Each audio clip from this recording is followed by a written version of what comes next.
Oke Pak, yang terbaru tadi bahwa BMT ini menganggap bahwa Pengadilan Negeri Jakarta Selatan ini tidak berwenang untuk menangani perkara ini. Alasannya sebenarnya apa Pak? Ini saja. Yang awalnya sebelum ada alat bukti mereka mengatakan, oh saya nggak terlibat, saya nggak tahu menau, ya kan, saya tidak menerima investasi kamu. Begitu di pengadilan bisa dibuktikan, lalu mereka beralibi lain. Gitu. Ya ini cari cara bagaimana tidak bertanggung jawab gitu. Dan anehnya juga pihak BMT ini menganggap Pengadilan Negeri Jakarta Selatan tidak berwenang.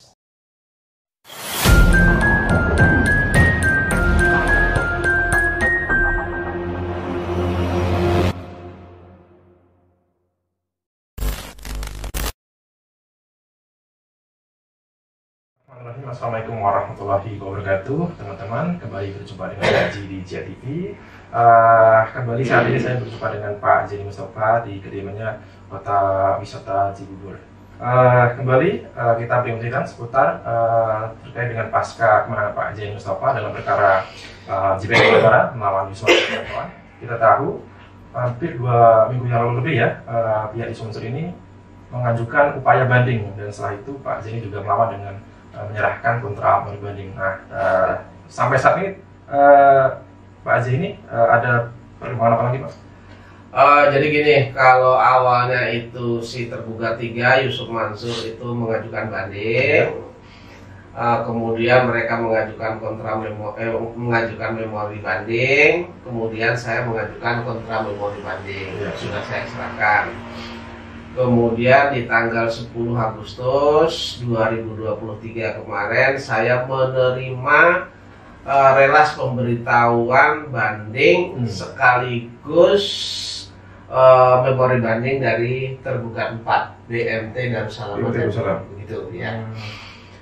Kemudian berkaitan dengan memori bandingnya BMT ini, kemudian saya tanggal 24 Agustus 2023 kemarin sudah mengajukan kontra memori juga. Sudah Pak Jenny ya? Iya. Inti daripada memori banding mereka ini, satu, di dalam eksepsi itu, satu, mereka mengatakan bahwa Pengadilan Negeri Jakarta Selatan itu tidak berwenang untuk mengadili. Kalau dalam bahasa eksepsinya itu kompetensi absolut lah gitu. Kemudian dia membahas juga masalah eksepsi-eksepsi yang sudah disampaikan. Tapi kalau yang kompetensi absolut ini kan baru diajukan gitu. Menurut saya lucu ini Mas. Jadi menurut saya lucu. Awalnya itu mereka mengatakan bahwa mereka tergugat 4 ini tidak tahu menau dengan bisnis, tidak pernah menerima investasi saya, kemudian mereka juga tidak mengajukan eksepsi kompetensi absolut itu. Nah, ternyata tiba-tiba sekarang begitu itu sudah terbukti, mereka juga mengajukan bukti T42 itu mengakui bahwa saya pernah setor, ya kan, secara tidak langsung begitu kan, begitu.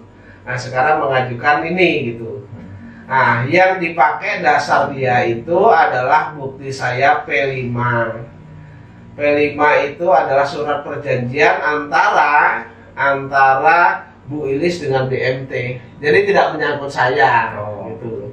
Ya secara hukum kalau yang buat orang lain kan saya tidak harus bertanggung jawab dan lain sebagainya. Tidak tersangkut lah dalam hal itu.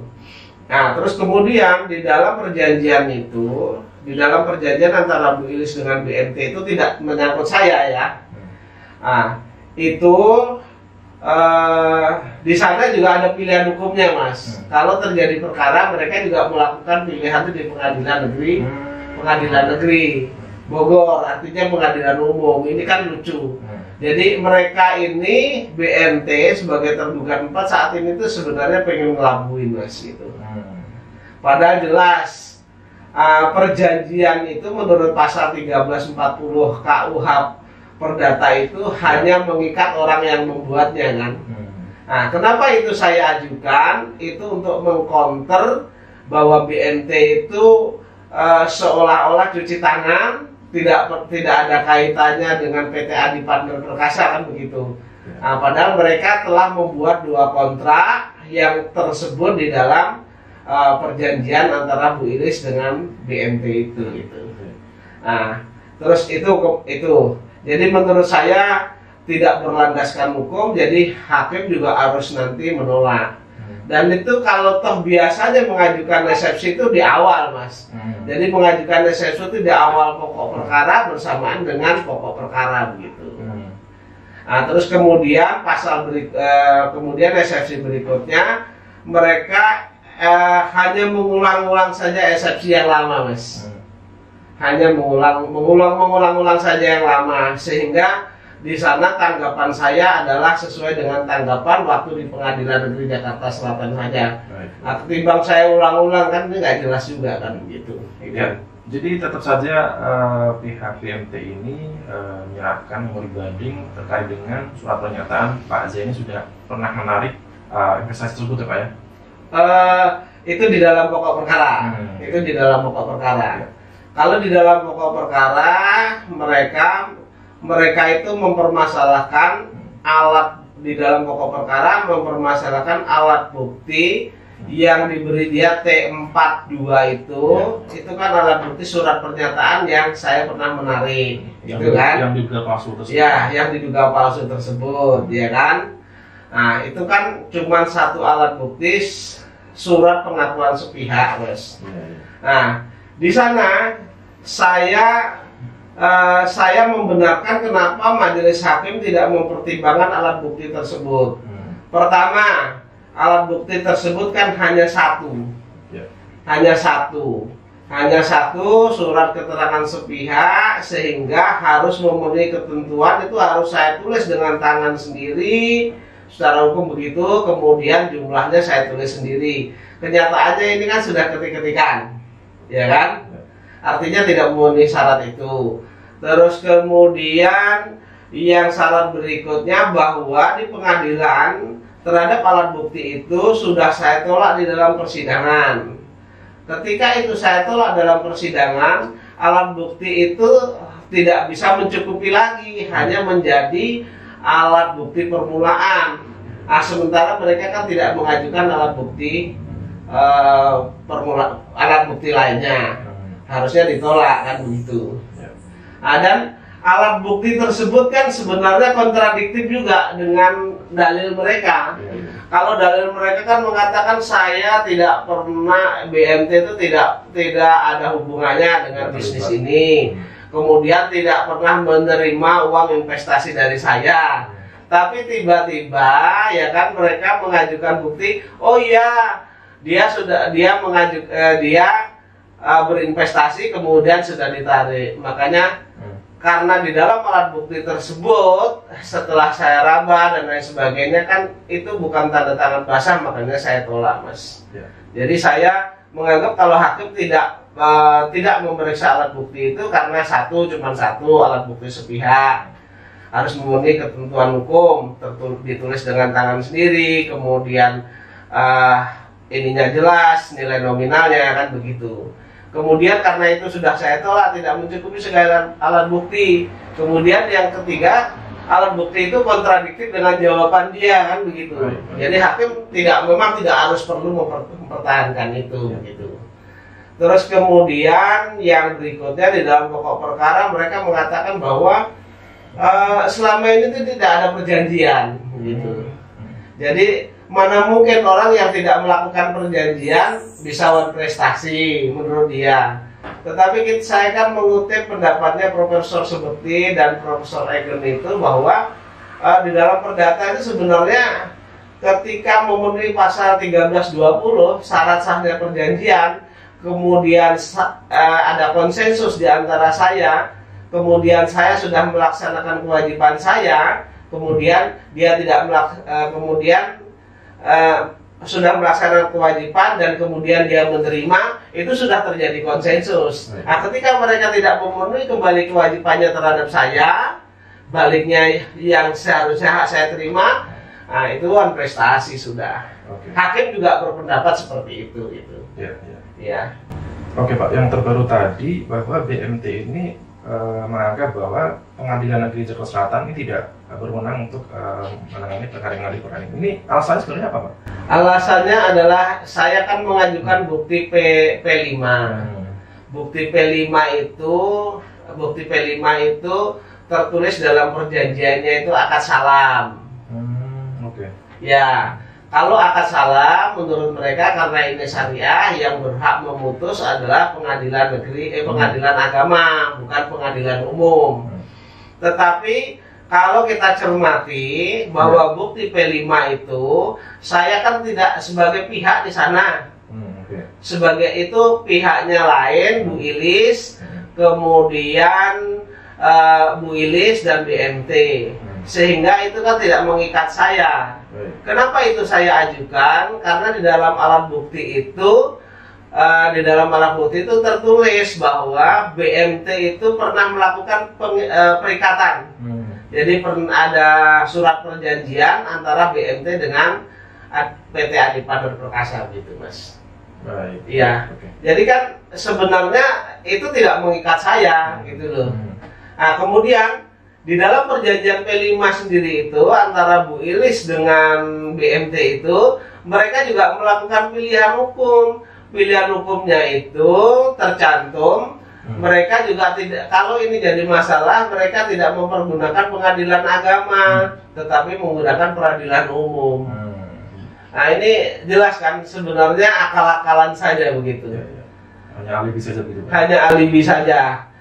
Yang awalnya sebelum ada alat bukti mereka mengatakan loh saya nggak terlibat, saya nggak tahu menau, ya kan, saya tidak menerima investasi kamu. Begitu di pengadilan bisa dibuktikan, lalu mereka beralibi lain gitu. Ya ini cari cara bagaimana tidak bertanggung jawab gitu. Dan anehnya juga pihak BMT ini menganggap Pengadilan Negeri Jakarta Selatan tidak berwenang mengadili perkara ini. Kenapa beranggapan seperti itu setelah muncul putusan ya Pak, tidak dari awal ya Pak ya? Ya setelah muncul putusan, karena kan gini Mas, kalau mereka mengajukan itu kan berarti sudah dari awal mereka sudah terlibat ya. Ya, tapi tidak lazim ketika orang mengatakan saya tidak terlibat mereka mengajukan eksepsi, kan nggak lazim gitu loh. Iya. Dari sini saya lihat juga ada kesamaan ya terkait dengan perkara memori banding ini, kontradiktif juga ya. Ini pun sama dengan memori banding yang diajukan oleh pihak dari Yusma Pak ya. Betul. Terkait dengan jabatan komisaris utama tersebut ya. Iya betul. Oke. Baik Pak Azeni, ini kan sebenarnya Pak Azeni sudah mencium dan menduga kuat bahwa ini adalah ada tindak pidana dalam perkara ini, yaitu dengan adanya alat bukti yang diduga palsu tersebut. Nah ini gimana ya Pak rencana Pak Zaini? Tetap nanti ini kan sudah keluar putusan Mas Edi ya, sudah keluar putusan, kemudian mereka sudah banding, terus kemudian memori banding dan kontra memori banding kan sudah selesai. Nah, saya lagi mencari waktu, menimbang-nimbang kapan saya harus buat laporan gitu. Dan ada yang saya minta juga dari beberapa pihak lah nanti yang untuk menguatkan alat bukti saya. Dan juga jika alat bukti tersebut tetap dimasukkan dalam memori banding ini, seharusnya putusan banding nanti itu tetap memenangkan Pak Ali Mustafa ya? Iya. Kalau sekarang kan mereka tidak bisa mengelak lagi. Saya punya alat bukti satu, daftar alat bukti mereka, ya kan. Terus kemudian di putusan pengadilan kan ditulis mereka mengajukan alat buktinya ini. Nah inilah yang saya duga ini adalah dipalsukan karena bukan tanda tangan basah saya. Kalau suratnya bisa dibuat lalu diskenkan untuk tanda tangan saya yang lain kan merugikan saya, makanya harus saya laporkan. Baik Pak, kira-kira butuh waktu menunggu berapa lama sih Pak? Ini paling sekitar kurang lebih ya 6 bulanan. 6 bulan putus. Masih lama juga ya? Iya. Karena ada pihak-pihak investor lain juga saat ini juga mengantri untuk mengajukan gugatan. Iya. Mudah-mudahan di bulan September ini masuk lagi Mas. Masuk lagi Pak? Iya masuk lagi. Ini draftnya sudah jadi, tinggal saya poles lagi sedikit ya kan. nanti saya masukkan juga. Baik Pak Jeni, pihak Iya. Yus Mansur sudah mengajukan banding, Pak Jeni juga sudah menyerahkan kontra banding, termasuk juga BMT, Pak Jeni sudah melawan. Nah, ini tinggal menunggu putusan. Harapan Pak Jeni, Pak? Kalau harapannya tetap dikuatkan, putusan Pengadilan Negeri Jakarta Selatan itu dikuatkan sehingga saya menang. Oh, oke. Gitu. Ya, baik Pak, mungkin ada sedikit yang ingin ditambah Pak. Cukup sedikit Pak. Jadi begini, menurut saya bahwa sebenarnya dengan adanya perlawanan ini terlihat sekali bahwa ada kong kali kong di antara para tergugat ini. Terutama bahwa ada ini kan sebenarnya saling mereka ingin saling menguatkan begitu. Terus kemudian sama-sama bahwa Yusuf Mansur juga sebenarnya mengumpankan orang yang tidak hadir dalam persidangan kan, seperti misalnya PT Adipando Perkasa, kemudian Adi Ansah direktur, sama juga BMT juga seperti itu.